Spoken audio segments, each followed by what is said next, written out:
why it's everybody else's fault. They're the first people to blame everything else. They don't want the responsibility. They don't want to be in control, and they don't want to have to look at themselves. Everything that we're talking about right now, it really does come by saying, how intentional are you at designing your life? What does money actually do? It's really a measurement of the quality of your life. All right, hey, ladies and gentlemen, welcome to another episode of the Beyond Seven Figures podcast. My guest today is a good friend. I've known him for a couple of years now. We belong to this group. It's called MMT. Group of high-level 7, 8, 9-figure entrepreneurs. We meet different areas around the world and just be able to have these soulful connections and get to know one another. And this particular gentleman is a real special person among the entire community, very well revered. And he's got this expertise for really his outlook on money, his outlook on retirement, that is going to be a little different maybe than things that you might have heard of before. And look, the company that I run is Predictable Profits, right? So with a company called Predictable Profits, I take no shame in admitting that I love money, but money not in the context that most people think. For one, I believe you get paid in direct proportion to the value you provide others, but what does money actually do? It's really a measurement of the quality of your life. I have billionaire friends that you could argue are not really wealthy in many ways because the quality of their life is not anywhere in comparison to somebody who might only have, say, $500,000 to their name, who is living a very rich, abundant, happy, joyful life. So wealth and being rich, two separate things. So really, we're going to balance this conversation with another take on money, because it's one thing to make it, but it's another thing to make sure that your life is, I guess, within balance of what you want to create. We want to create a lot with intentionality. So that's what my guest is really. He's a magician when it comes to that. In fact, I'm going to read you. He's got this book. It's called Let's Retire Retirement, right? I'm going to just read you a few things about what some folks have said about this particular guest that I have. So Seth Godin, many of you already know Seth, multi-best-selling author. He writes that this book, Let's Retire, is a generous, actionable, and useful book, a chance to find connection and meaning by producing value, even as others retire and retreat. Another mutual friend of ours, Nathan Barry, who founded Kit, or Convert Kit, if you're familiar with his older brand, says, what if instead of retiring, you planned on to earn an income in some capacity for the rest of your life? Let's Retire Retirement walks you through the opportunities that open up when you start thinking this way and how to do it. See, that's the thing. When you're talking about, making money, you've got guys like Seth Godin and you've got guys like, Nathan Barry that are already paying attention to this now.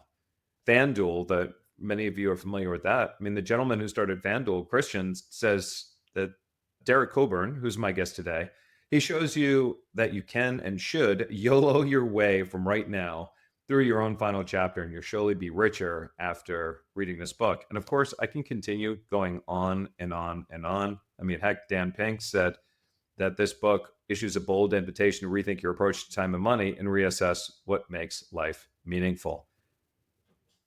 We talk about money a lot in this podcast, but this is sort of a reset conversation to kind of center each other.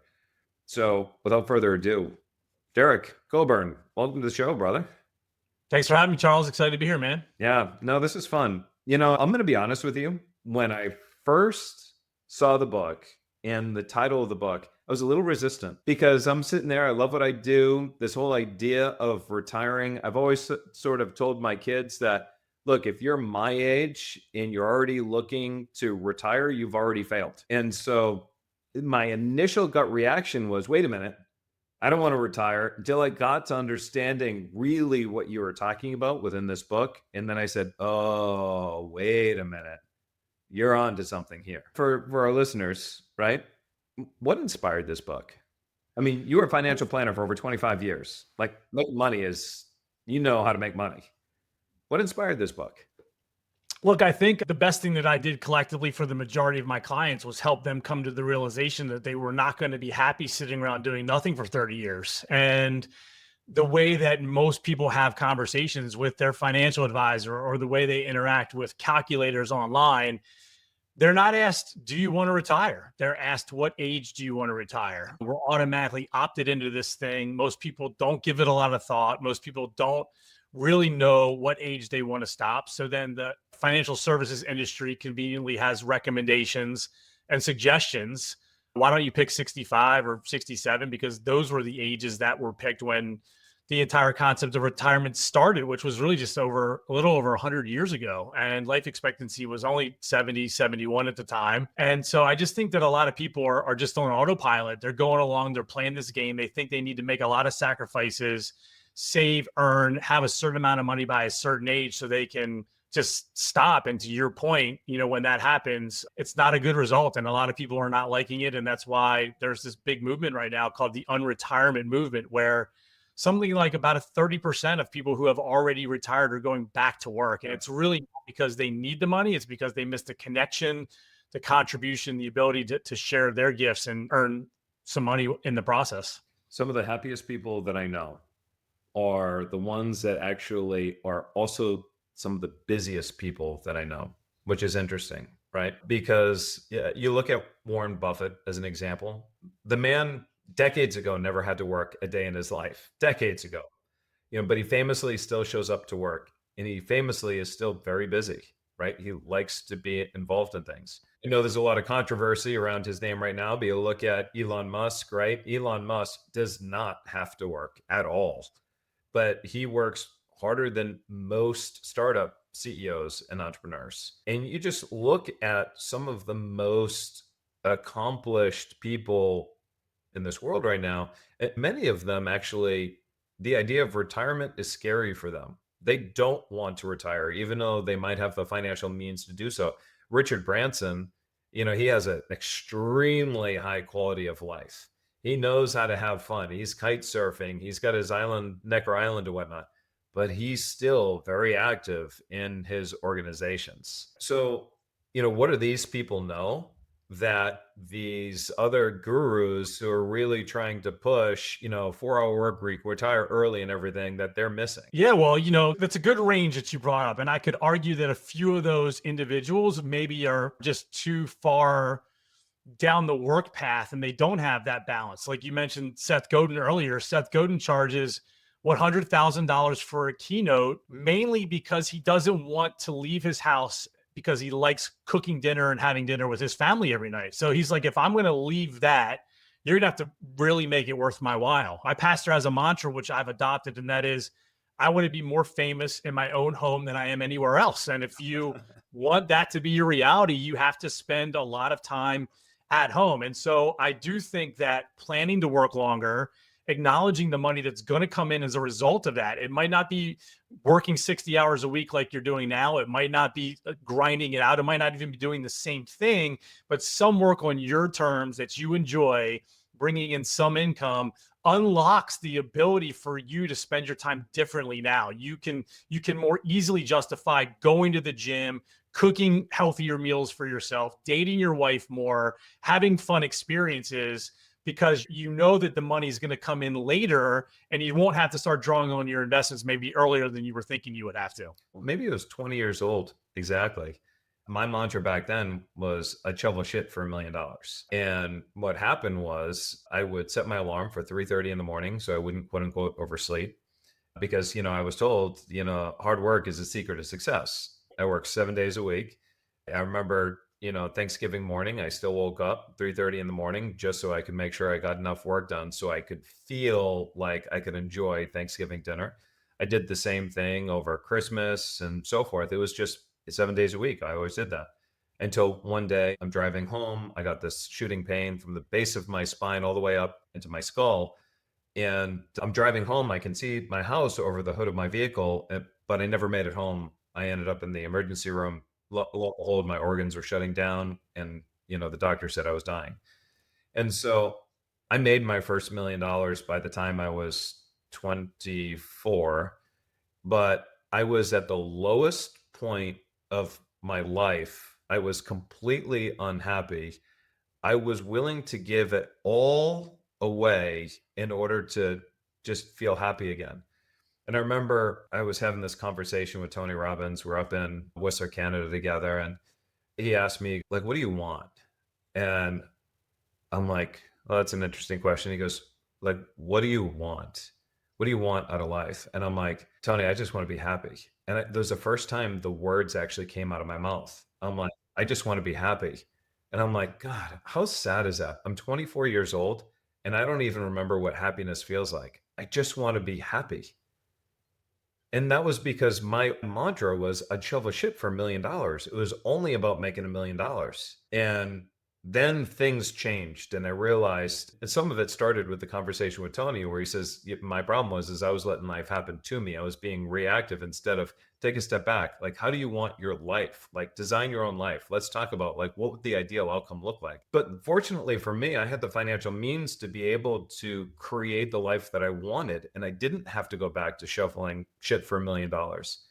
What do you say to those small business owners right now that are saying, Derek, Charlie, this is really nice, but I'm still trying to make payroll and I'm still trying to do this and I'm still trying to do that. I think this is nice, but maybe it's not appropriate for me right now. Yeah, look, I think that your health scare notwithstanding, right? I mean, look, I think it's really hard to tell a 25-year-old that is not married, that doesn't have kids, that doesn't have a whole lot else to do with his or her time to have a more balanced life. Because dude, I was working 80 hours a week. I was making 500 cold calls. I was grinding it out. And a lot of what I have right now, the flexibility, the money, the lifestyle, the ability to do things differently than most people is brought to you by the fact that I worked really hard when I was younger. And so I think for that demographic, like I'm not sure they need to abide by what I am preaching. But what I will say to maybe someone that is married, maybe someone that does have some friendships they want to maintain,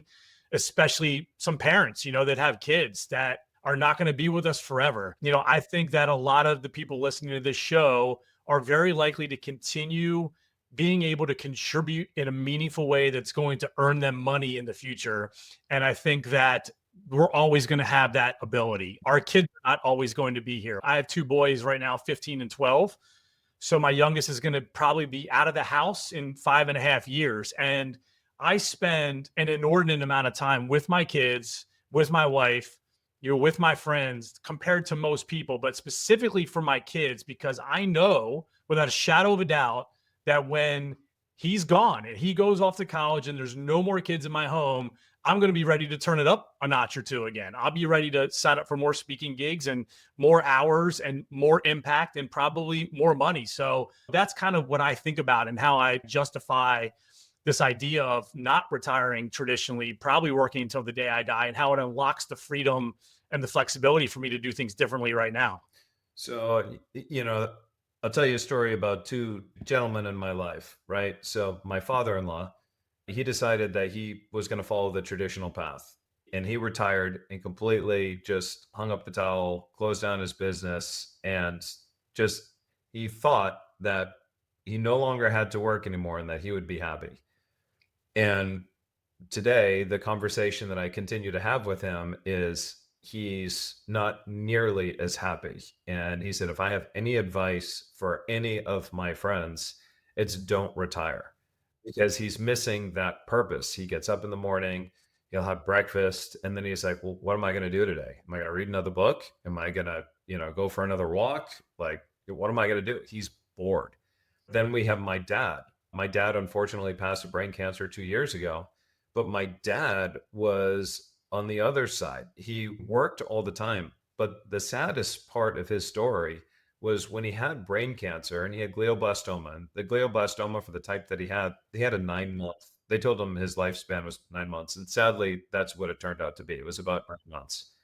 But during that 9-month period, he wasn't spending time with his kids. He wasn't spending time with his wife in the same way that we wanted him to.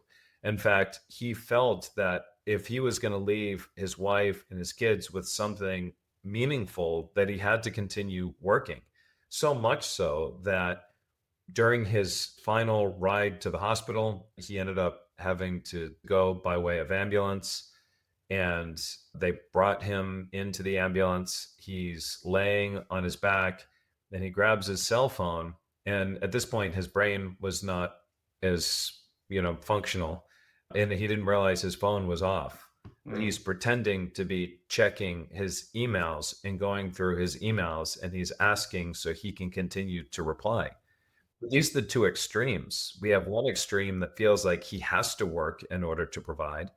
And that was a very reactive. Instead of designing the life that he wanted, he reacted to what he believed needed to be true. Then the same thing as my father-in-law. He reacted to what social norms were. Hey, when you reach a certain age, you hang up the towel because success means you don't have to work. And both of them are not at a peak of happiness that either one of them, should have been at. Yeah, I'm really sorry to hear about your father. My father passed away a couple years ago as well, and provided a lot of lessons to me, good and bad, that helped shape my life and the book. What I'll say about your father-in-law, I have a chapter in the book that is called Happiness versus Meaning. There was a study done where they broke people into two groups, and the one group said, we're prioritizing happiness, prioritizing me being happy personally. The other group said, we are prioritizing meaning, contribution beyond ourselves. And what it found was the group that prioritized happiness had a response in their body that was the same response our bodies have when it's dealing with a chronic adversity, the loss of a loved one, the loss of a job. Inflammation markers and levels went up extremely high. Immunity went down. These people were much more likely to get sick and get disease compared to people that were prioritizing meaning. And those people, sort of in line with the research done around flow by Mikhail Csikszentmihalyi, where you're engaged in meaningful work that you enjoy doing, you're losing track of time, you're contributing to the greater good. Those people felt incredible in their bodies. And so the TLDR, right, is that the best path to happiness is to not pursue it directly. Like, you're going to be much happier if you wake up every day and continue to have meaning and purpose than if you're striving to create a reality for yourself where you're sitting on a beach drinking, fruity drinks and not doing much of anything else. Well, that actually reminds me of this book that I read, The Way of the Peaceful Warrior by Dan Millman. Highly, highly recommend. And basically, what he talks about throughout this book is this gentleman who goes on this journey and he gets, say, to the top of the mountain. And was his entire goal: get to the top of the mountain. Once I get there, I'm happy. And then he gets there and he's like, now what? Versus kind of what you're talking about. Instead of waiting to get to the top of the mountain to exclaim, you're happy or like whatever, it's like, why are we climbing this mountain to begin with? Right. Yeah, there's so many people now that are part of this unretirement movement that are arriving at retirement and they're realizing it's not what they thought it was going to be. And they're looking for things to do now. What's my second mountain? What can I do every day when I wake up now that I've gotten here and it wasn't everything that everyone told me it was going to be? And that's why I'm really trying to get the attention of people who are younger, people that won't sit here reading my book when they're 60 years old and maybe have some regrets about the lack of time they spent with their kids or their wife or taking care of their bodies or their souls or going on amazing trips. Like, let's go back and address it more at the root of the issue as opposed to waiting until they're there and figuring out, now what do we do? I was telling my kids that I feel like for me, my superpower is gratitude. And I'm like, it used to be this drive for happiness, but I feel like I'm really happy right now, but I'm happy because I'm grateful. I'm not grateful because I'm happy. I'm happy because I'm grateful. Right. And it's funny because, I put myself in these situations where I create challenges for myself sometimes. Right. Like, I think you and I have talked about this before. I just launched this company over here and, Can't wait, man. yeah. So, I'm psyched, Founders Fuel, we just got the bottles in, but lo and behold, it's one of the hardest companies they've ever launched. The bottles just came in last week and the box was all wet. Couldn't understand why. They didn't put the rubber seals in the caps. And now all of a sudden, all the thousands of bottles we now have to dispose of, and we have to now Oh reorder. man, I'm sorry about that. Oh, But then right after that, I was like, why could this be the best thing in the world to happen to me right now? And that's why I can talk about this without getting heated or angry or anything else, because I'm like, you know what? Why is that the best thing that can happen to me right now? And that allows me to stay in this place where I still feel like I show up and I play all day. It's just like, what am I going to do about it? I can only control the controllables. And sometimes the only controllable I can control is my mind. Right. Everything else, Has it been easy for you to fall into a state of gratitude, or is it something that you've had to cultivate over the years? that's a great question. So, you may have heard people tell you that they've hit rock bottom. And now when people tell me they hit rock bottom, I know right off the bat if they have or they haven't. Rock bottom is when you no longer wish you were on this planet. When things are that bad that you no longer wish you were on that planet. And for me, I do remember this time where I'm driving in the car and I said a silent prayer that I would hope that somebody would hit me head on because I didn't have I didn't, I just didn't have it in me to do anything to hurt myself. But I just figured if somebody else could do it for me, if somebody else could just hit me head on, then that would be fine. That for me was rock bottom. I couldn't imagine falling any lower than that place where you just no longer want to be here. And so it was through an experience of extreme, just, I don't even know what the word is. It's like, I don't know. It's just, I don't know, sadness or whatever that might be. My only hope was gratitude. And I just remember saying to myself, like, why could this be the best thing that could happen to me? And then lo and behold, it was like a little at a time, I could see why it actually benefited me and how it helped me. And now I can look back and I can look at every negative experience that ever happened in my life and go, wow, if that didn't happen, I never would have made this decision that where I would meet this person and I would have done this and that brought me to where I am here. Even when my dad died, I came into my office. I am a sobbing mess, breathless, knees weak, complete. My dad was such a massive force in my life. And I made a promise to myself that I wouldn't leave my office until I could be grateful that he passed, which that was probably the hardest thing I've ever had to do. And I'm like, how could I find a way to be grateful that he passed? And it took a while and I'm crying and I'm like, this is selfish. Why should I be thankful for this? And I'm going through these wild emotions of anger and sadness, anger and sadness. And then something happened and I'm like, maybe, and this is my story and it doesn't even mean to be true, but it's a story that I held on to that I'm like, okay, so it's going to work for me. So maybe my dad passed because he knew he could do more for his family behind the scenes. And there were little things that would show up that I'm like, maybe that was right. And so that was the moment of gratitude that I gave. And I gave gratitude for him being willing to, to take this journey to work for his family and, more behind the scenes. Again, my story, you don't have to, our listeners. Love it, man. No, thanks for sharing that. But, it is what it is. I was going to share that, like a little bit of a story just for me where the stakes weren't as high, but, when my boys were 10 and 7, I, like you, I have a gratitude practice. And I know that when I have this bedtime routine with them at the time, where my wife and I are alternating laying in bed with them for 10 or 15 minutes to, snuggle with them and help them get settled into sleep.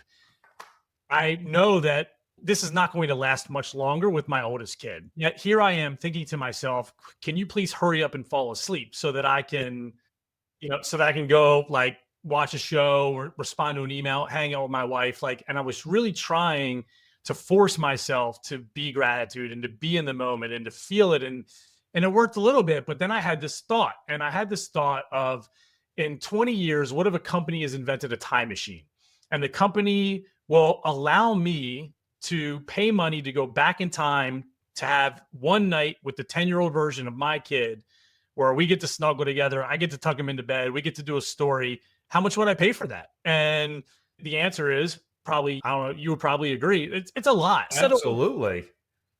I said around $50,000, man. So I just said, I know for a fact that 65-year-old me, when my kid's 40, that if I could write a check for 50 grand and go back in time to have one of these experiences with him, I'm going to do it. That was a frame that worked really well for me, where now I look for all of these $50,000 moments, this time machine effect. And it really prevents me from taking some of the things for granted that I used to take for granted. Yeah.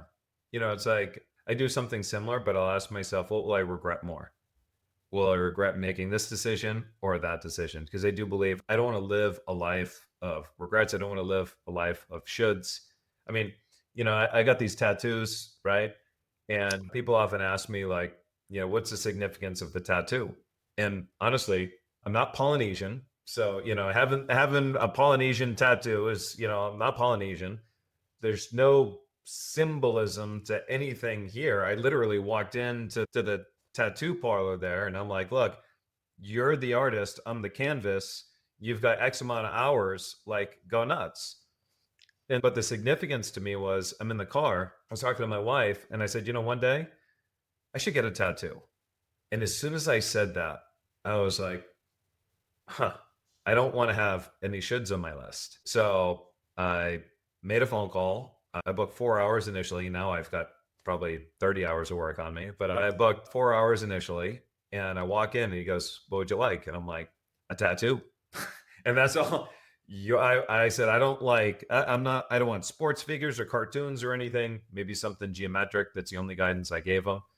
And then I'm like, you're the artist, I'm the canvas, go nuts. I've got my initials here, and then I did this one, and similar experience to you, where I wanted something tribal. I went in and asked for, something that was like the Sagittarius sign, which is my sign, that would look tribalish. When people ask me what the meaning and significance is of this one, I tell them it's a reminder to not rush into doing anything permanent, that you can't unwind if it doesn't turn out the way that you want it to turn out. So that's funny. Well, I mean, it's like almost everything that we're talking about right now, it really does come by saying, how intentional are you at designing your life? And then how intentional are you with your mindset? Right. Because you could be having a conversation with somebody else and they're unwilling to go in this direction. And they're just going to come back. We call them yeah, buts. You could tell them that, but yeah, but. And it's like, okay, this is not the right conversation for you, And what do you think that is? Why do you think some people are so resistant to get out of pain? Because those yeah, but people, they are in pain. They're going to be the first ones to complain about everything that's wrong with their life and every reason why they're not happy and why it's everybody else's fault, and it's the economy and it's Donald Trump and it's the tariffs and it's this and it's that. They're the first people to blame everything else. And that's it. I mean, look, they don't want the responsibility. They don't want to be in control, and they don't want to have to look at themselves and say, my life is not turning out the way that I hoped it would because of me. It's just a lot. Look, blaming other people for things that happen to you produces dopamine. I mean, it's, I'm amazed right now at the number of people who seem to prefer getting their dopamine by engaging in politics online. Like, this is, regardless of what side you're on, you're showing up and you're spending time doing this when you could be lifting weights, you could be going to concerts, you could be going out with friends, you could be hanging out with your kids, you could be doing all these other things to produce this hit of, temporary feeling good inside of your body. And they're choosing to do that. Like, it doesn't make sense to me. It's like you said something, I got instant chills. It's looking yourself in the mirror and saying, this is your fault. And this is your fault, whether or not you're looking yourself in the mirror and you're loving life and, the whole deal. You created this. This is your fault. Give yourself a pat on the back, or this is your fault. Right. You're not happy. You're miserable in your relationships. You're miserable at work. That's also your fault. It's a tough nut to swallow right there. But accepting it and assuming control, then that's when everything can change. That's when, it's like, wow, I can do something about this. Yeah. Man, we went deep today. Yeah, we did. It was cool, man. Yeah. Now you also have this other organization, Cadre. Yep. And through that, you're surrounded by 7, 8, 9-figure entrepreneurs. Is that right? What? We got entrepreneurs, we got CEOs, we got what I call trusted advisors. So, like, as I was a financial advisor and I didn't necessarily qualify for like a YPO or an EO because I wasn't an entrepreneur, but I'm running a business. I've got 15 employees. I'm doing big numbers. And so I also wanted to create a space for, we've got managing partners of law firms and accounting firms and top real estate agents. So it's a mix of all of those. All in DC, right? Well, we've got about 100 members right now, and about 70 to 75 are in DC, and then another 25 that we really grew our virtual membership during COVID. We figured out the online thing and attracted a lot of people, and that number started to come down a little bit as things open up and people can do more in person now. But yeah, just like love bringing people together that are doing cool things and can complement one another, and we can learn from each other. And so I think the main role that I play there, aside from curating, is we're introducing really remarkable people to great ideas and great people. I mean, that's kind of, without at the risk of oversimplifying it, that's our jam. Now, where this is the Beyond Seven Figures podcast, what have you noticed through surrounding yourself? There's some really extraordinary people, either through Cadre or MMT, or just you have a really, a vast, very influential network. What would you say, if you had to boil it down, what is necessary for our listeners here to take their business beyond seven figures? Yeah, look, I think a big part of the reason why I wrote this book is I think that there are just the majority of people in this world, including the majority of people that we know, they're playing the money game. They're playing the how much money can I make? How much can I have by a certain age? And, you know, AI is all the rage right now, and growing your business is never stopped being all the rage. And so I like sort of entering myself into this conversation here by saying, are we really sure we want to be doing this? And, I think I sold my practice in 2019 to a private equity company, had the earnout. And look, after it was done in the middle of COVID, when my father passed away, I had my full blown midlife crisis, and I got to unpack childhood trauma. I got to reassess how I was spending my time. My marriage went to a place that was the worst it had been since we've been together. And, I really just had to confront all of it. And what emerged was me recognizing that in this next phase, I didn't want to play that game anymore. I want to play a different game. And what game do I want to play? And I think what's interesting is, I'm curious to get your thoughts, if you have any. Like, I've wondered if it's possible to opt out of the game that everyone else is playing to play a different game without winning that game first. Like, I think that like a lot of what you and I enjoy now is sponsored by the work that we did and the money that we made when we were in our 20s. It was those habits, it was that work ethic. And so for me, like, if I was a single dad with a 9-to-5 job, I wouldn't have been able to do the full unpacking and unwinding that I did in those couple of years and emerge the way that I have emerged right now. But I do think, I'm hoping I'm answering your question, but like, I see a lot of really successful people winning that game around me. And I'm just trying to come in here to say, like, are you sure that this is the game that you want to be playing and there's not another game that might be better for you? That's an interesting one. It's funny when you said that. This is a little odd, but for me, I feel like I couldn't win the game until I lost my first one. So one of the companies that I used to own, as we get to know each other more and more, you're going to see, I've got an interesting past. But one of the companies that I used to own I had a proprietary stock trading company. And I used to build algorithms, and I would run millions of dollars into the market. And we were successful enough that, we were forming a hedge fund of the BVI.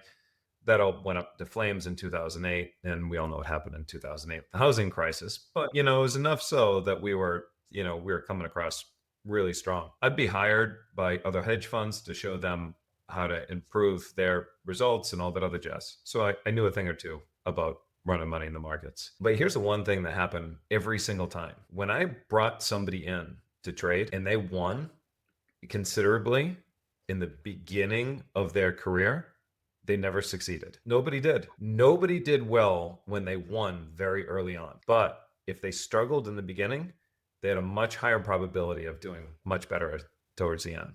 It reminds me of those kids that we know that like peaked in high school.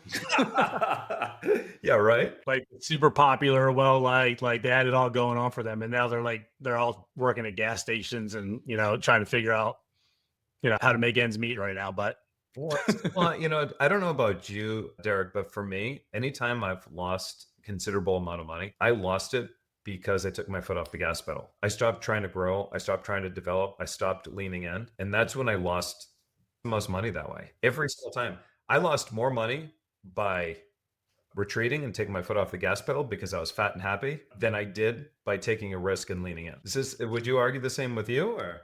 I think so, and I'll make again, like I think it just comes down to how redefining success. And so, like in the last chapter of my book, it's called Investing in You. And I say, hopefully, I've helped you realize that you're going to be working longer than you thought you were going to. And what that means immediately is that you have a lot of extra money and time that you could spend differently if Yeah. you want to. And what are the things that we could be doing differently? And one of them is I mentioned how my wife and I have been in weekly couples therapy for 18 years. I've spent over $250,000 on couples therapy with my wife that would be worth a few $1,000,000 right now if I would have invested it, maybe even more if I would have put it into my companies. But is the game over yet?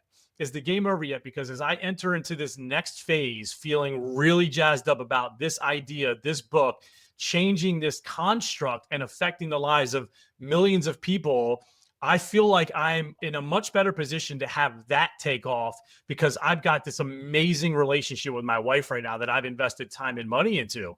And so maybe even if I compare my balance sheet to the balance sheet of the alternate version of me that didn't do the couples therapy, I have more on paper right now, but maybe I'm divorced. Maybe like my marriage is strained. Maybe I can't show up every day excited about making a contribution to the world because I have to figure out what's going on with my marriage right now or the relationship I have with my kids. So, I think that it's this interesting dichotomy where I don't have time to take care of myself. I don't have time to go to the gym. I don't have time to date my wife more often. I don't have time to do these things. But at least for me, like the version of me that sleeps really well, that works out, that eats a gram of protein per pound of body weight every single day, and does all of these other things, shows up working less time in the business, but is so much more effective than the version of me that is not doing those things and spending more time in the business because I'm not as well rested. I have less energy. I have more brain fog. And so that's how I think about it. Yeah, I'd agree with that. You know, we'll kind of wrap things up with this. I remember reading this quote a while back and it stuck with me. And it said, if you love what you do, you never have to work a day in your life. And if you were to ask me how many hours do I actually work, I'd say, I don't know, like maybe a couple a week, maybe. But if you ask me how many hours am I behind my desk or how many hours am I on phone calls or forging relationships or whatnot, it might be 50, 60 hours. But I don't feel like I work. I feel like I'm one of the luckiest guys in the world because I get to play all day. I get to talk with people like you that I genuinely, appreciate and value the connection and the friendship. This is not work for me. Yeah, man, This, I agree. this is fun for me. Somebody else might say, "Oh, you've now worked for the last hour." You and I we did not work at all right now. Yeah, it's awesome, man. Yeah. Yeah, this is fun. So it's like when it's not work is when it gives you energy. And you would do this over and over again. It's like we're not getting paid to do this podcast. I mean, you might sell a few books and all that other jazz, right? But it's like we're not getting paid to do this podcast. And even if we were both sitting on, $1 trillion, would still be doing the same damn thing. I think so. No doubt. Right? Because it's like, it's just fun. It's playing. And I will say too, like I do think that the whole find your passion and love what you do, it certainly applies to me, everything that you're describing. But I also think that at some point it's doing people a disservice because I really don't think that the majority of people are ever going to find this thing that they do that feels like you're describing. And so, I made a very conscious decision to change a lot of the language in my book, the way it was initially written, away from find something that you love to do. And I still think that Yep. that's a great option. And I started saying more like, just find something that you don't hate. Find something that's not like sucking your soul and sucking the life out of you. Like, I think if you can find work that you enjoy that is not a strain, the people around you are great. You might not love to do it, but if it's providing a way for you to access other parts of your life, other areas, being able to travel a lot, being able to connect with friends in a meaningful way, then I think that that's a worthwhile pursuit. Dr. John DeMartini. I don't know if you're familiar with the name. So he's out in Texas, Dallas or Houston, one of the two. I've met him in both locations. So I don't where his home base is. But he said something to me, and that's when I was like, oh, that's what that means. He's like, so let's pretend that you and I meet up. It's 3:00 in the morning. You just flew over here. You're absolutely exhausted. You're checking into the hotel room. You see me sitting in the lobby, I strike up a conversation with you, and we start talking about something. What would we have to talk about that would give you that much energy that would all of a sudden you'd light back up again? I'm like, oh. And he's like, so that's one thing to think about, right? And he goes, the other thing is, let's pretend you walk into Barnes and Nobles and I'm following behind you. Where do you go? Where do you gravitate? When you go to the magazines shelf, what are the magazines that you're pulling up off the shelf? So what do you enjoy, reading? And that guides you closer to that passion. Like my son is training to be a professional race car driver, right? And it's I like, saw that. That's amazing. Yeah. we're sponsoring his racing because it gives him energy. My daughter we've now sponsored her to do, ice skating, like 2-3+ hours a day because she loves it. She also likes art. So it's like, whatever you want to do, art. So even, as a parent or anything else, all I'm focusing in on is where's the energy going? Like what gives them the energy? And let's feed that as much as we can. I don't know what comes out of it. This is an experiment. As Yeah. long as we feed what gives them energy, because that's what I do every day. I do the stuff that gives me energy. If I feed what gives them energy, hopefully that will lead them into a life of abundance and so forth, wherever that takes them. That's amazing, man.